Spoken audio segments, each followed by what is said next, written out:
Saudara, kita ke sorotan selanjutnya. Mencegah penyebaran COVID-19, Pemprov DKI Jakarta ini membuat kebijakan wajib vaksin bagi pelaku usaha ataupun pelanggan rumah makan. Dengan aturan ini, pelanggan yang makan di rumah makan termasuk warteg ini wajib menunjukkan sertifikat vaksinasi COVID-19. Mencegah potensi penyebaran COVID-19 ketika pelanggan warteg membuka masker saat makan, Pemprov DKI Jakarta mewajibkan warga yang makan di warteg menunjukkan sertifikat vaksin.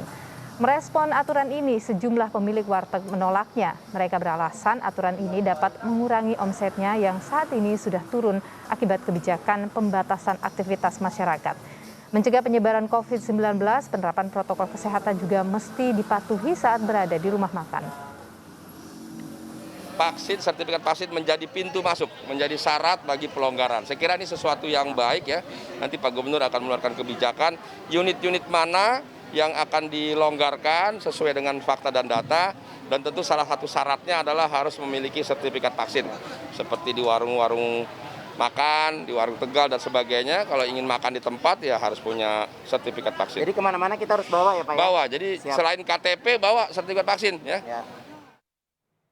Kita akan pantau lebih jauh terkait dengan hal ini. Ada jurnalis Kompas TV Dian Silitonga yang saat ini berada di Palmerah, Jakarta Barat. Dian, selamat siang. Selain alasan potensi penurunan omset, apalagi yang kemudian menjadi alasan pemilik warteg ini menolak aturan terkait dengan warga yang makan harus sudah divaksinasi?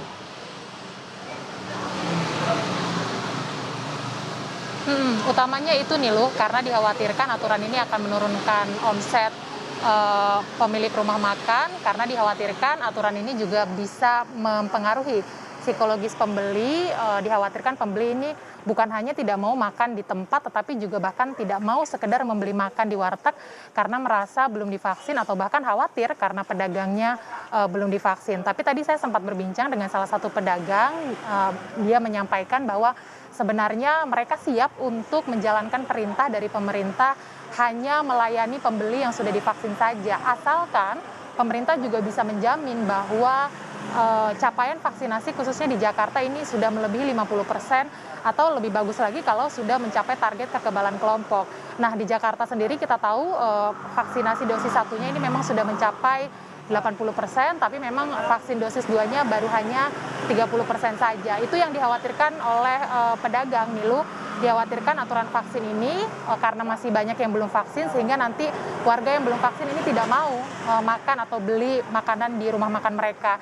Sementara dari sisi pembeli, ini tadi juga saya sempat berbincang dengan mereka, kalau para pembeli ini menyampaikan tidak terlalu terpengaruh dengan aturan ini karena mereka masih memiliki opsi untuk take away jika memang tidak diperbolehkan makan di tempat karena alasan vaksinasi. Nah, sekarang saya akan mengajak Anda, saudara, untuk mendengarkan pendapat dari salah satu pemilik makan terkait dengan aturan wajib vaksin di rumah makan berikut ini.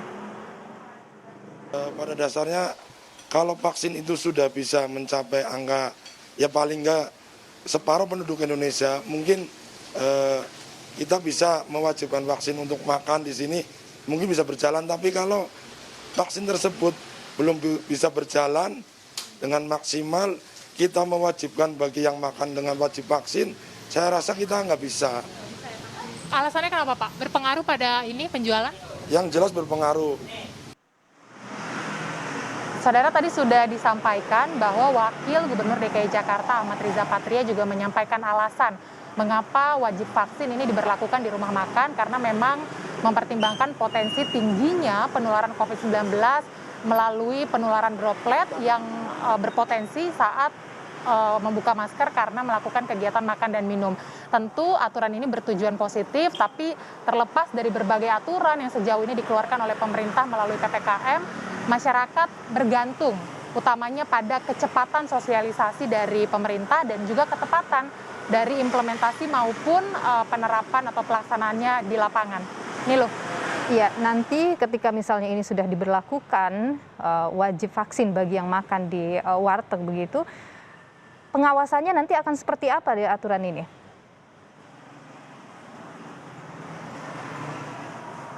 Ya, memang itu juga yang menjadi pertanyaan nih loh. Kalau sampai sekarang ini pengawasannya juga belum jelas begitu. Sampai dengan saat ini belum ada pemeriksaan baik dari petugas gabungan, TNI, Polri maupun Pol PP yang biasanya kita lihat berpatroli pada saat PPKM darurat yang lalu. Dan juga para pedagang mengaku belum ada sosialisasi atau arahan pemeriksaan dari pejabat setingkat RT, RW, kelurahan, dan juga kecamatan. Dan memang dari sisi pengawasan, Nilu dan juga saudara, ini kami soroti ada perbedaan yang signifikan antara PPKM darurat dengan PPKM level 4. Entah apa mungkin karena narasi pelonggaran pada saat PPKM level 4 ini juga diikuti oleh pelonggaran pengawasan. Padahal pelonggaran yang dilakukan pada PPKM level 4 kali ini tentu juga memiliki resiko penularan COVID-19 yang tinggi, sehingga memang harus tetap dibarengi dengan pengawasan yang tepat. Nah, tentu ini yang juga dinantikan oleh para pelaku usaha, juga masyarakat, pelanggan, pembeli, dan seluruh warga terkait dengan aturan-aturan yang kemudian diberlakukan oleh pemerintah.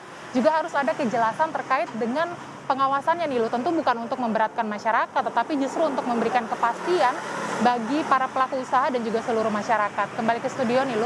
Baik, terima kasih laporan Anda, jurnalis Kompas TV Dian Silutonga langsung dari Palmerah, Jakarta Barat.